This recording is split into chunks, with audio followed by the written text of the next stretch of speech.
La base Fekodi International, bonjour, c'est Titine Jolie, en direct de Kinshasa, capitale de la République démocratique du Congo, notre cher et beau pays à nous tous. Vraiment, je suis très heureux, une fois de plus, d'être devant vos petits écrans.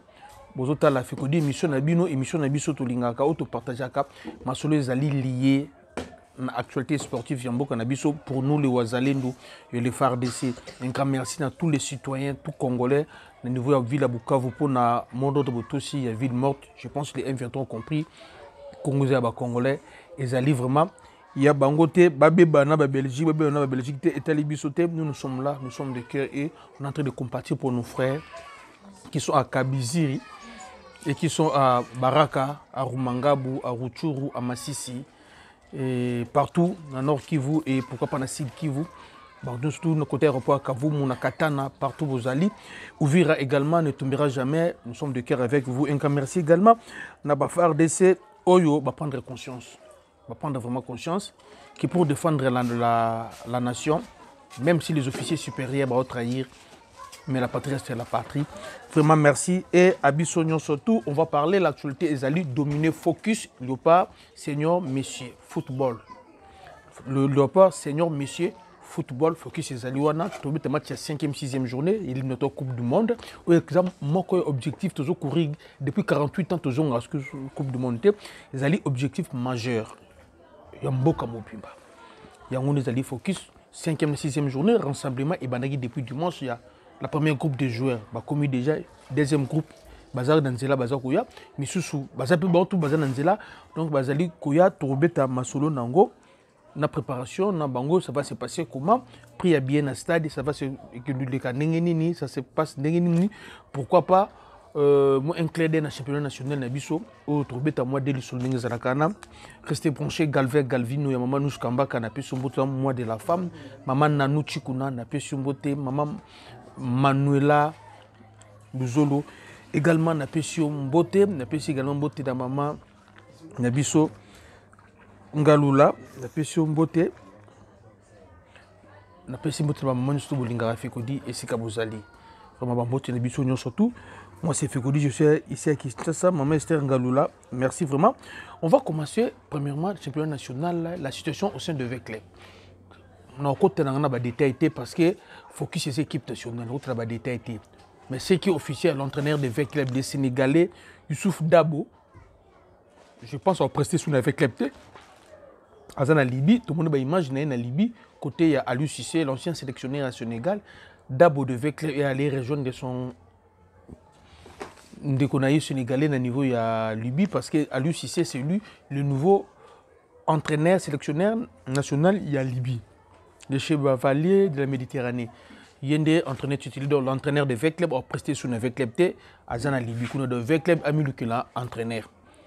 Amilukila entraîneur. Dans 4 cas, il y a une réflexion, vous avez compris que le problème de club Nabiso est l'entraîneur à Batouté.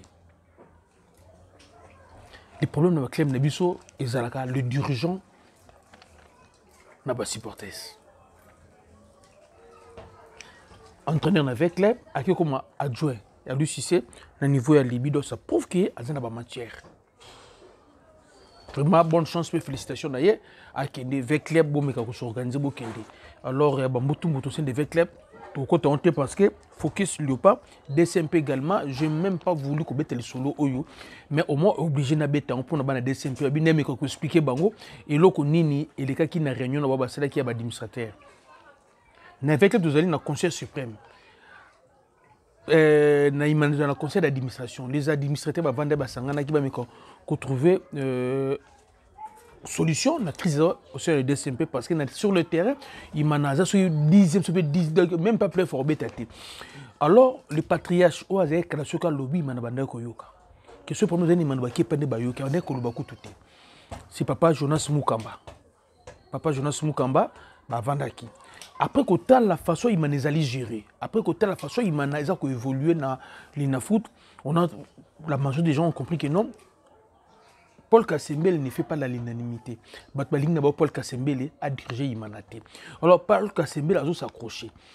Comme une réunion, pour ce papa Jonas Mukamba clair, pour sauver DCMP, il faut que le comité de crise est là. Paul Kassembele a l'ongwanan.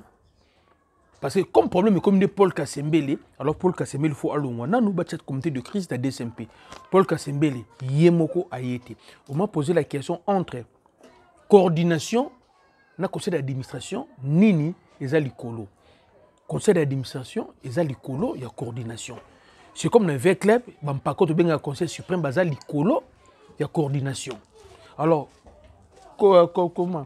Conseil d'administration, il réunion, convoquer le président à communiquer, il y a coordination. Ils ont normalement dans statut à DSMP. Mais Kasembele a été à croire d'autres personnes, il a envoyé d'autres administrateurs qui défendre. Et pourtant, les administrateurs qui ont défendre, contribuer à rater. DSMP a un problème en bon. DSMP a un problème de unité. Et celle où il y a Basali Task Force, Olivier Belair, Nabatumsusu, Sangisi Bango qui nous appuyer Paul Kasembele. Le vrai problème de Paul Neymana, c'est Paul Kasembele. On n'a pas voulu, sauf que tu as quitté le Makamouana. Et que la FECOFE était juste, mais il m'a quitté le guider. C'est comme de tout le monde. Il m'a fallu quitter le guider. Mais nous, la presse, on n'a pas voulu que le bango. Donc, on a fait Kofa. Et fait Kofa, par côté, on a jeune à boire pour le belango. Donc, on a sauvé l'imana. Pas qu'il y ait Ligue 2. Imaginez-vous qu'il y ait en Ligue 2.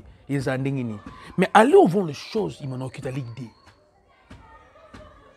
Ceux qui ont amélioré, il m'a quitté la Ligue 2. De côté, Minga Kulubakuna, Ezalité, je vous donne le programme. Il y a le par Nabiso, la journée à l'élo. Aujourd'hui, nous sommes lundi le 17. Lundi le 17 mars, programme Ezalaki, Liboye. Na 10 heures, c'était prévu, Bazala, na medical room. Donc ça veut dire l'entraîneur Mbungu, na staff médical naé, il fallait qu'on ait la chambre, à la joueur, à tout notre bango, parce que les joueurs, ils ont un club, ils ont vol, il faut qu'il y ait état de santé, il y a moko. C'était ça. Après, c'est test de défibrillation, un test de défibrillation. Ouais, entre staff technique n'a pas joué test de défibrillation, entre staff technique n'a pas joué à 12h, déjeuner à 16h.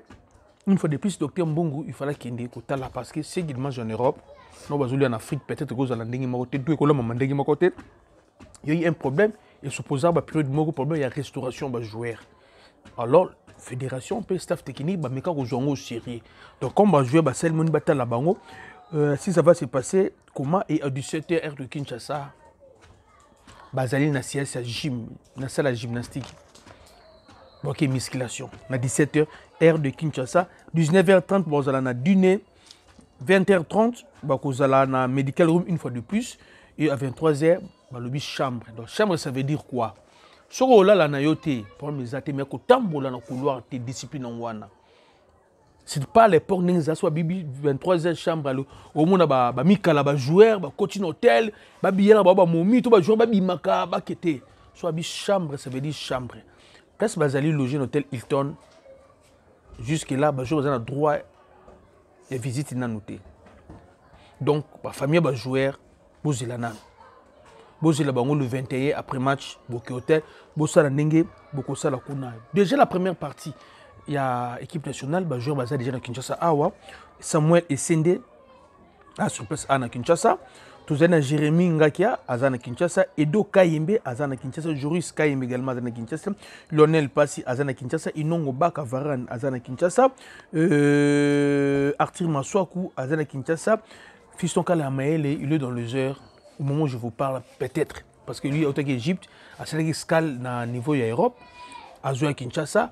Dans la liste, ils ont ajouté la deuxième groupe où ils ont composé na Chancel Mbemba, ils ont composé na Moutousami, na Charles Piquel, Noah Sadiki, Ngalael Moukaou, et Rosalawana, Meshaki également, Meshaki Elia, Rosalawana. Il y aura Wissa qui va venir également pour compléter la liste.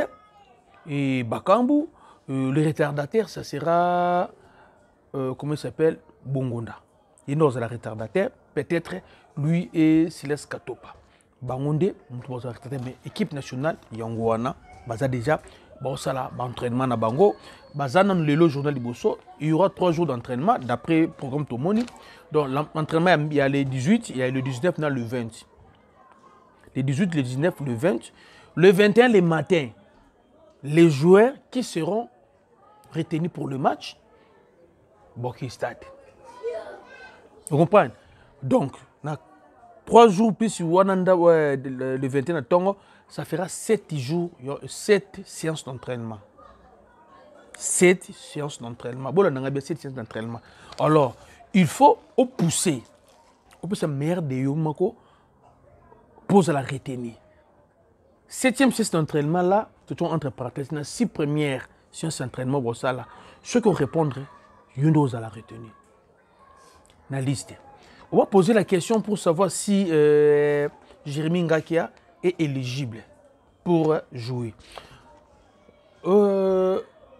Jérémy Ngakia, jusque-là, n'a pas un problème administratif. Au moins, il y a le problème. Jérémy Ngakia n'a pas un problème administratif. Le cas de Jérémy Ngakia est différent de nous à Sadik. Pourquoi?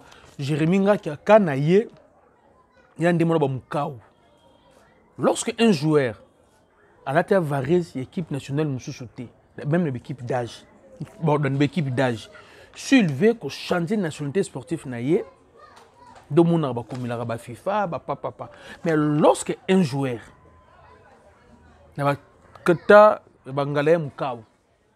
a bêté l'équipe nationale, RDC, soit une équipe première, ça ne va pas poser problème.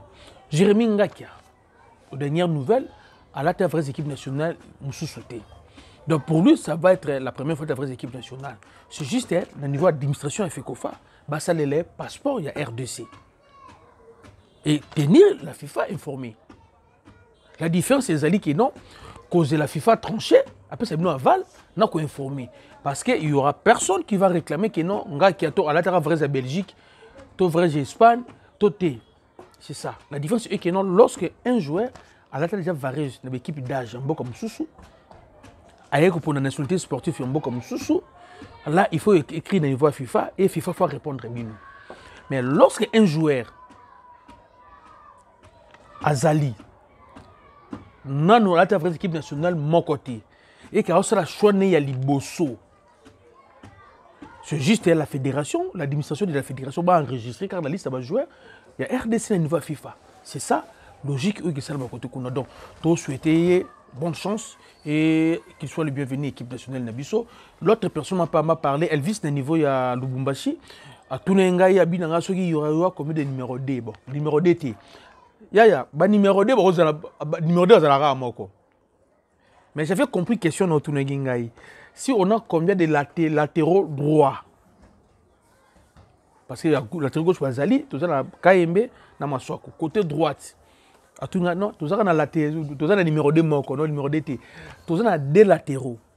On entraînera bien ici, tout ça, on a Bayeye, on a remplacé Kaloulou. Bayeye, ce n'est pas quelqu'un à présenter, il a fait campagne à Burkina Faso, à Côte d'Ivoire. Bayeye, tout est bien, à Bungandé, à Radal, ma mati vu de prière à Zongi. Et je pense que cette fois-ci, il est venu pour Atikala. Il est venu pour Atikala. Vraiment, Bayeye, il y a un clan, ça m'a vie de prière. Parce que Kaloul va revenir. Donc, Nga qui a payé Wanaï. Alors maintenant, vous êtes à 3. Et la concurrence, il y a la ride. Vous avez 3, vous aurez 2. Alors, Baye fait l'effort. De l'autre côté, Nga qui a, je vois l'avenir, il y a couloir Wana en équipe nationale. Je demanderai à Nga qui a de ne pas être pressé, de faire ce qu'il fait faire, ce qu'il sait faire dans le terrain. Et qui Simba. Côté Kuna, c'est bon, il faut aussi signaler les retours en fait et en pompe de Cédric Bakambu. La performance de ce monde de Cédric Bakambu, il y aura beaucoup de questions qui vont se poser. Est-ce que Bakambu, déjà nous tous nous savons que Bakambu est dans la statut spécial équipe nationale. Bakambu ne viendra pas pour vendre la banque. On aura 2 matchs, soit 20 matchs comme aux titulaires. Qu'on se dise quand même la vérité. La question, comment poser aussi, ce Bakambu aux titulaires. Est-ce que on a pointe?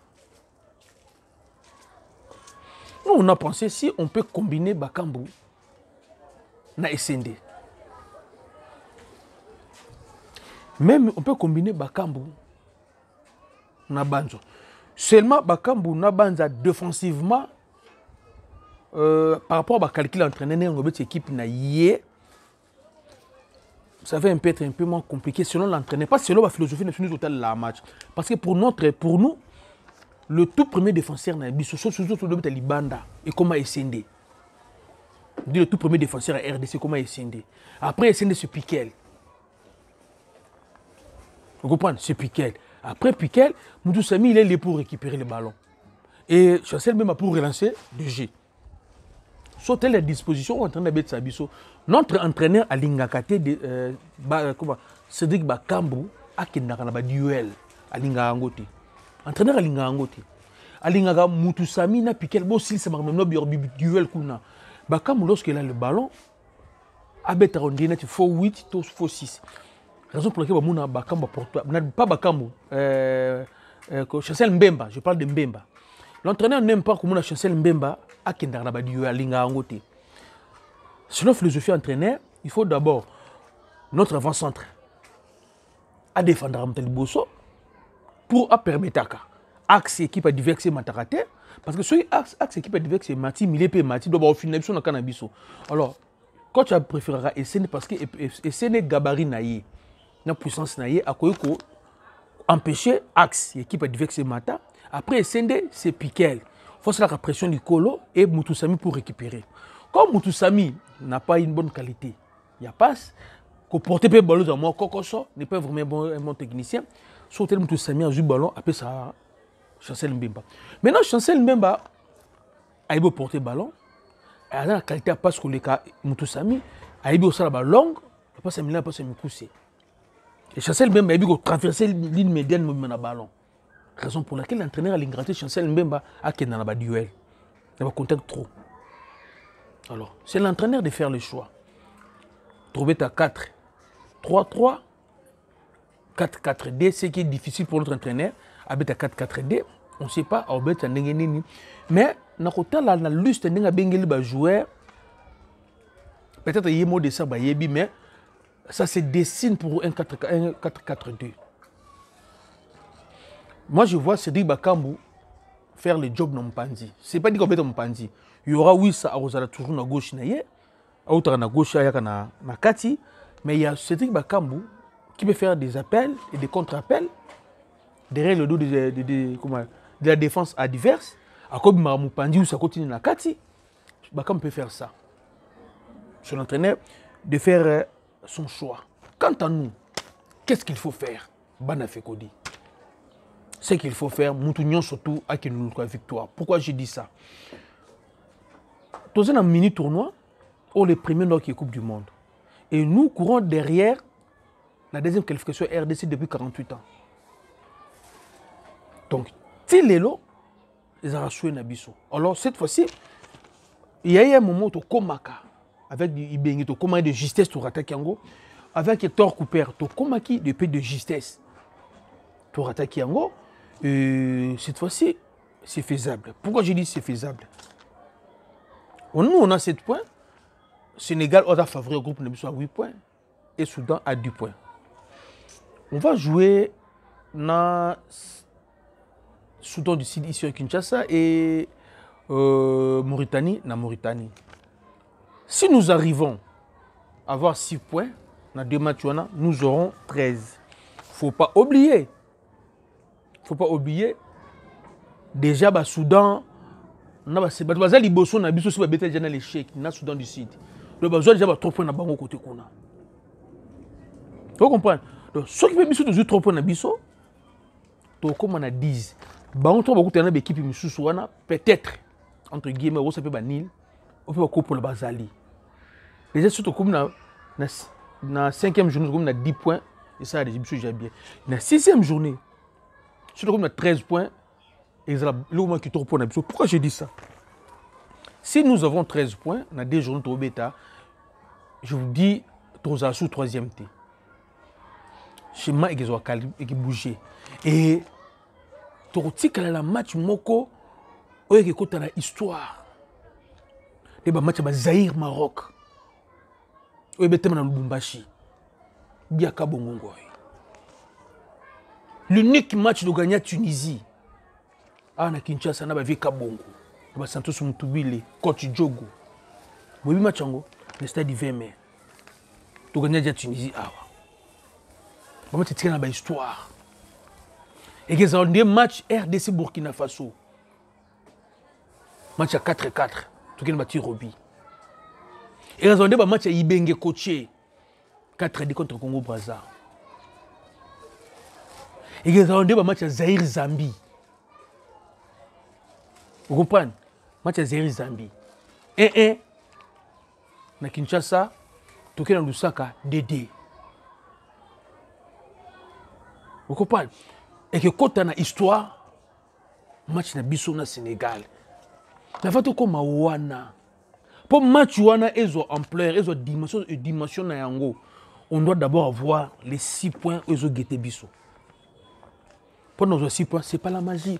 Mutuna mutu akine koluka ba point. Akine luka la léopard victoire.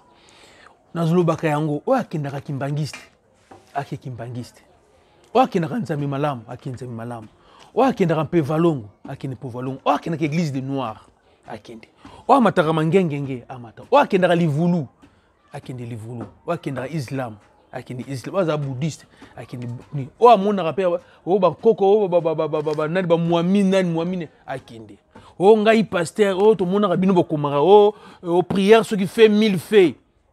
C'est pour une équipe nationale. On a besoin de tout le monde. Tout ça ignorer tout mon côté.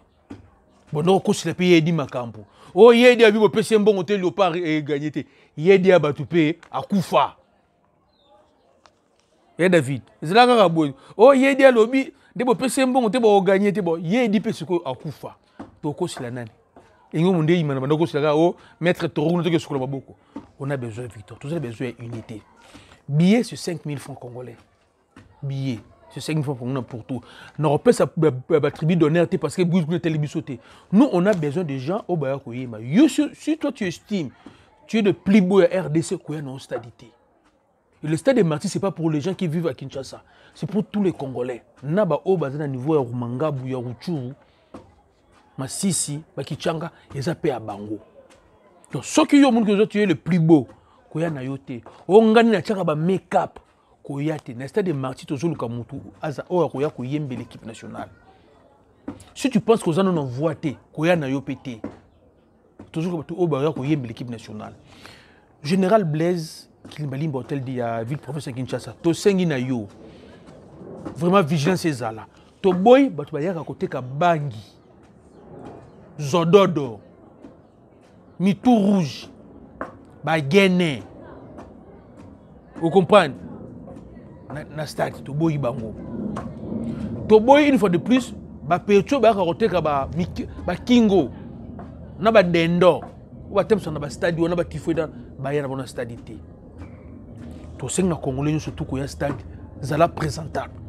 To zana ba bozu ndenge mo côté na Congo. Mais ko zala présentable, zo dépend na bozu ya mutu. Papa là tamo polo ta ya pembe, polo ta ya rouge, polo ta ya jaune. Ata ya blé, ils ont la couleur en boca. Soit en bon aussi ma variété. Là tata polo moko besoin tant chocolat yango, repasser on t'a faire à makala. Il y a qu'un stade où la présentable. Boye la biso ba sou qui te na ba bloc ma to yondé, to kei concert Bob Marley, to lingi na biso bloc bongoté. Parce que image est tambola mokili mobimba. Ceux qui ont mono za makasi. On ngai kudu na yo makasi. Papa faire des soeurs recruter salaire et puis comme ba $500 de balobi kuna. Ba prime de guerre pe ba mati sili bango. Soko za makasi keni na faire des soeurs recruter kuna keni obunde na Goma. Toza na biso na posa bitumba te. Toza na posa papa aya stade, maman aya stade, bana mike ba stade. Moi si pena moi na stade avtali match lopa, match pe sili abimi ndenge to mona kana poto. To bo makam kino mtazo stade zo bang to lingi biso makamongo te. To sing na général. À partir à il y a victoire.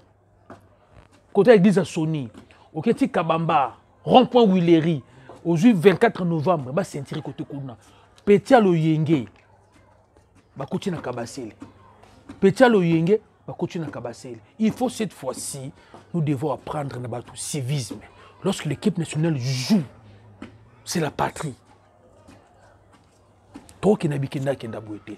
Match qui est Manastère de Marty, ça sera à 17h. Billet sur 5 000 francs congolais. Papa, c'est 5 000 francs congolais. Si vous avez un côté, aujourd'hui nous sommes le 17.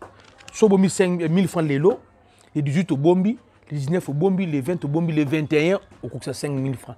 Si vous avez 3 000, peut-être que vous avez un billet, vous avez un bato bambongo ekokaka to bakisela bo ba 1000 francs 1000 francs 1000 francs basomba ba billet to bona biso ba fraudeur pas question ya ba vie simbangai to linga makamwana te on a besoin to ya jusque là on n'a pas reçu une lettre ya FIFA ou ya CAF pour limiter le nombre de places dans le stade de Martine. Nous, tout le monde est en côté.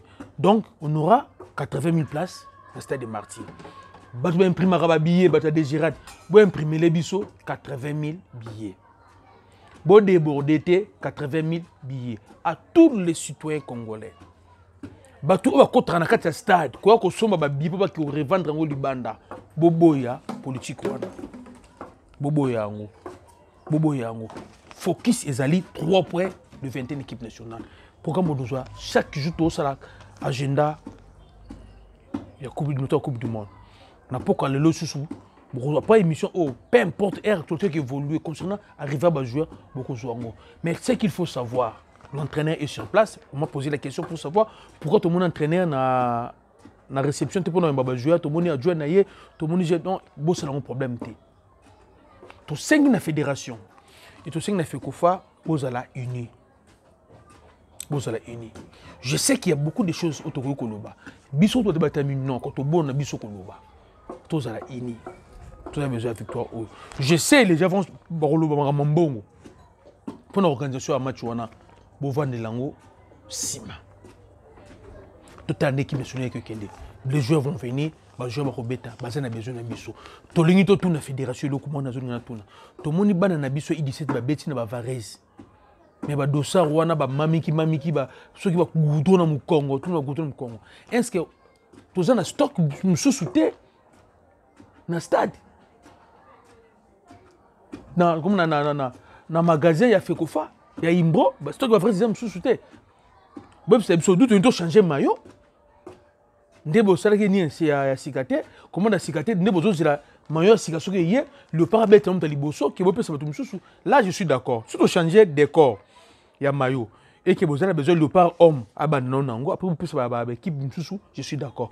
Mais ceux qui ba maillot zali na magasin fait kofa et qui bo tiki banana basi. Ba bête na ba varis ba commencer ba gouton na mu Congo. Ceux qui ne sont pas d'accord avec ça. Fédération, le moment de faire l'argent pour la vente à Varese en Gaulle. Fait qu'on fa multiplier le coin de vente à Varese. Mais je sais là on vend de Varese.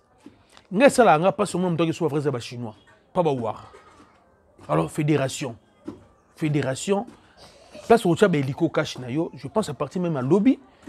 Zoba hôtesse ba teka ba Varese ba tout na ba Varese le pas bonzongo wa Varese de qualité bonzongo wa c'est 39 $. Fait qu'on fois teka ba Varese teka ba Varese une fois de plus n'enga ba sur le komoko les parents des joueurs au ba recevoir invitation cette fois-ci fédération ba meka ko encadrer ba parents ba joueurs après si il bat l'équipe nationale au plus ba invitation ba na stade ba quota en ordre ba bimapé en ordre ba meka ko encadrer bango nous les fécodistes nous sommes là. Nous sommes dans le quartier général.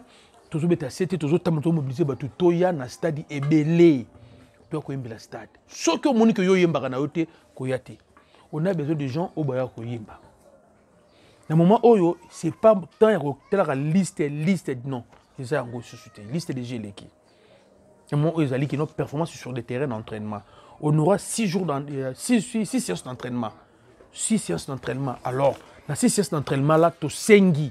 Dans chaque joueur, Assami peut sa meilleure de lui-même. Dans chaque joueur. Parce que, beaucoup m'appellent Rocky Bouchiri titulaire. Déjà dans le club, ils ont répondu. Beaucoup m'appellent titulaire. Alors nous ne voulons pas écrire les bisous, pas de problème. Donc ici, nous avons tout à bonne foi. Parce que nous pensons qu'on peut aller dans l'orphelinat Moutou Zouabana. L'idée est zabongo, tout sur le batou. L'orphelinat Moutou Zouabana, tout le monde dans le stade. Donc, à bonne foi, vous avez fait que dit, vous souvenez bien de Mikem Zalaka, billet c'est 5 000 francs. Vous avez songé, tout ce moment, billet, tout le monde va polo. Parce que les varices c'est 39 $. Ngaï étant qu'il fait que dit, c'est un gros que le banana va faire ça, va rater. Or, dans vrai, 39 $, c'est peu beaucoup, tout le monde va polo. Au moins que Moutabi, non, bon, ok, comme ce billet c'est 39 $, frère c'est 39 $. Il y a un je pense c'est 20 $, original. Nous sommes 5 puis 100 $. Tout ça a besoin de bongo et permettre plutôt que nos orphelinats aussi bien qui déjà tous bana to louer nango to louer bus to to ba polo to sala ça léopard bana ba yeba koti ba sepela parce que l'équipe nationale to le bakalango ya nous na mabale to chaque entraînement liboso surtout on va betara kiss surtout betara sadaka sadaka ça veut dire quoi chaque joueur a la famille nae à cause on a famille nationale ba koko ne ba boa les soy et simbi joueur ko ke na ba orphelinat ba homme de vieillard sali dor ba boa les soy et simbi joueur ko ke ne église pas sambila biso makambo ba kiss wala mabale totela ngoto kiss ba les entraînements na sadaka alors o linga ko kota la projet oyo to ke no orphelinat muza na ngaba kolk to zo bana to zo bis esprit de ville kota 36 on va prendre 36 enfants tout le club va varier polo to beti polo to tchè dina lopa les îles lopa na nin to vouye to fouter le ba billet to 26 mon place moko ba tel match so mo tsi to zongi si bango to memi ba place moko bona matongi ba vandi ba melata ba ji après ba to tchè ba na bis to ke zongi sa ba na orphelinat alors o ya ko songer ko songa biso na projet wana et ça la biso bien bon ça la toujours brancher scotcher la chaîne Nabino base Fekodi international parce que oh non ça bonate c'est le moment borozoa ba science surtout entraînement lié pas non surtout si c'est pas ça là non surtout borozoa ngo conférence de presse borozoa même ba coulisses et hôtel borozoa ngo donc minga ressemble ezate et lorsque pendant ma combo et puis ce mot de ce que zali merci vraiment ciao bye